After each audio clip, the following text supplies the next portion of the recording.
Wealth, power, influence. J.P. Morgan had it all. He owned the first billion-dollar company. He dominated the most profitable industries of his era. And at times, the entire U.S. economy depended on a single decision from him. A word, a signature, a deal. Loved by some, hated by many. There will never be another man quite like John Pierpont Morgan. This is his story.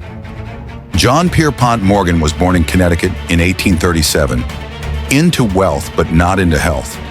He was a sickly child, plagued by migraines, seizures, scarlet fever, and a rare rheumatic condition. While other kids played outside, young John sat indoors, buried in books, often staring at financial statements. His father, Junius Spencer Morgan, was already a wealthy banker and determined to groom John as his heir. At just 14, John was shipped off alone to the Azores to recover from illness, left in isolation for a year. It was brutal, but it shaped him. By 19, he had studied in Boston, Switzerland, and Germany, and was ready for Wall Street. But here's the twist.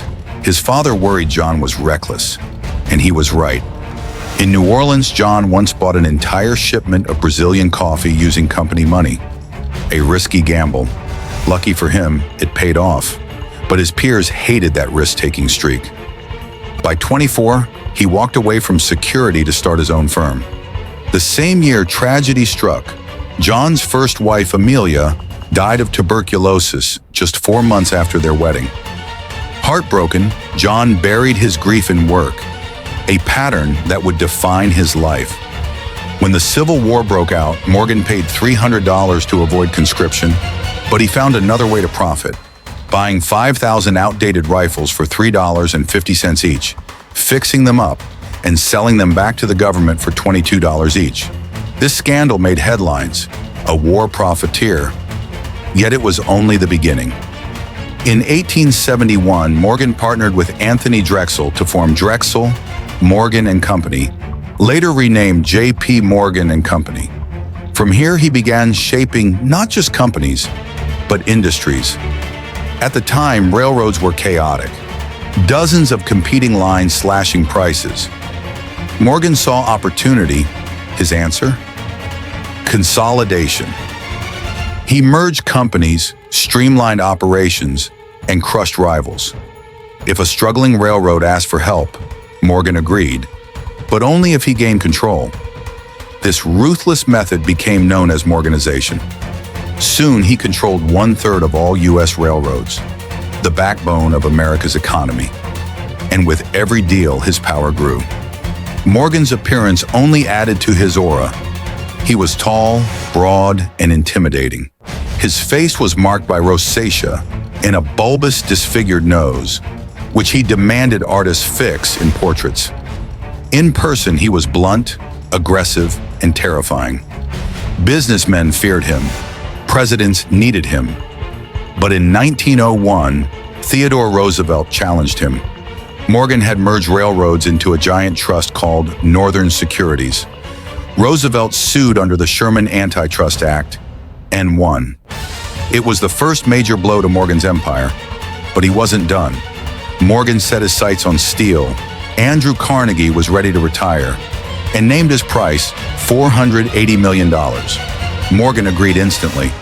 With that purchase, he merged Carnegie Steel with others to form U.S. Steel, the world's first billion-dollar corporation.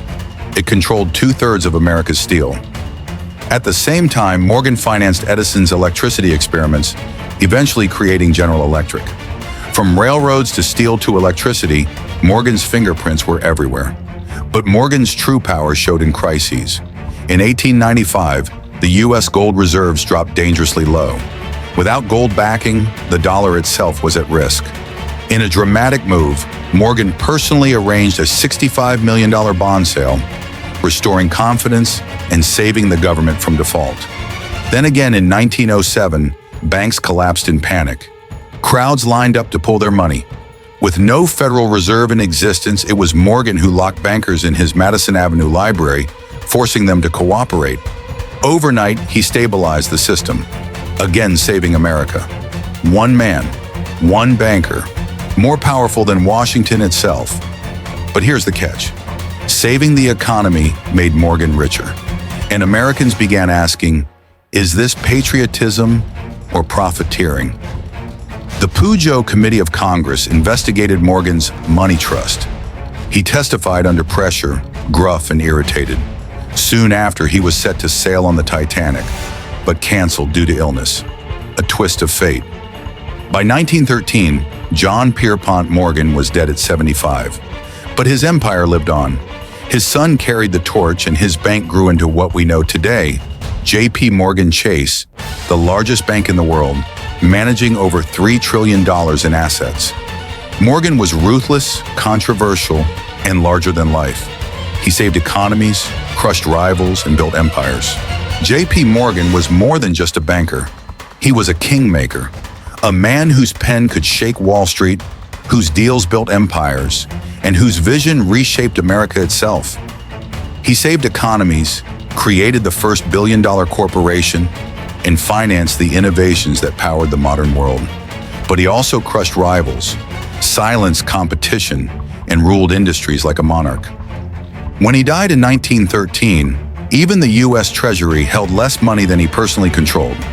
His empire outlived him, and today his name survives in J.P. Morgan Chase, the world's largest bank. Was he a hero, a villain, or simply the most powerful man of his age? One thing is certain, J.P. Morgan wasn't just part of America's Gilded Age. He was the Gilded Age. If you like the video, don't hesitate to like, comment, and subscribe and be the part of our thrillbytt community.